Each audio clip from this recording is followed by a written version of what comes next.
Shalom and welcome to Mitzvah Torah. This share is entitled Spending Within One's Means.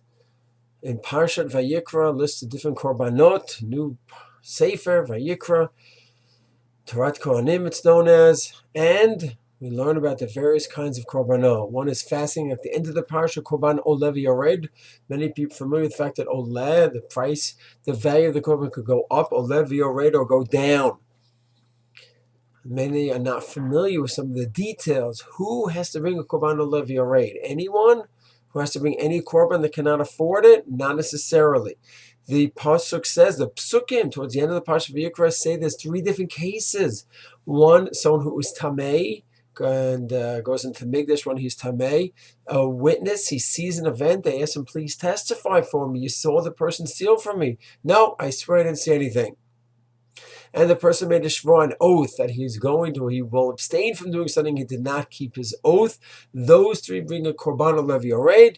It's a fluctuating korban. Someone who has more money will bring an animal. He has less money, he brings birds. Less money than that, he will bring a flour offering. F-L-O-U-R, flour offering. Those are the three different levels. So the question is, what happens if a person does not bring the appropriate korban? Mishnah in the Gam discusses people bringing korbanot that are not financially appropriate. The Rambam paskins in Hechot Chicago that one who brings a korban, who's wealthy, and he brings a cheap korban that's appropriate for someone who cannot afford it, he is not yotzei. But one who is poor, an ani that brings an ashir, a wealthy man's korban, he is yotzei. Some want to say not only is he yotzei, is it all right if he brings such a korban, but it's even meritorious.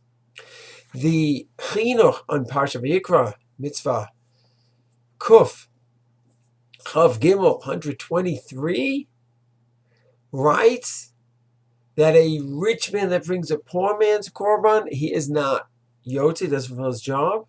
And so too, a poor man brings a rich man's korban, he's not yotzei.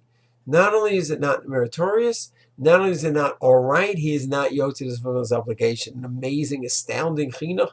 The midchat chinuch is another challenge. Where is the source for this halacha? So that's something that needs to be found out. But what the reasoning of the chinuch from Hashkafas was amazing. It's beautiful. This is your lot in life for now. At least you don't have a lot of money. Spend within your means. Not only in general, don't make a wedding that's above your means. Don't go out and buy fancy foods when you cannot afford it. Even a korban. No, the holiest thing you could do, I'll bring a korban, so I'll beg. And I'll ask people for loans and handouts and this and that so I could bring my korban. Don't do it. Don't do it.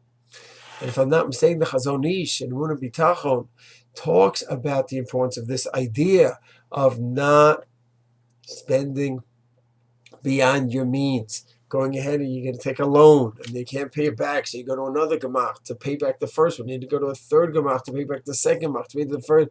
He said, don't get into that mode. Understand what your needs are, what your expenses are, what your income is, and work within those means. Everyone certainly agrees on that approach, but to think that the chinuch went so far from a halachic standpoint, and he said that halachically, a poor person who cannot afford a higher level korban, a more expensive korban, not high level. Hashem accepts each korban from the person and brings it as long as it's done with the right intention. So I shouldn't say not a high level, but a more expensive korban, a poor person brings it.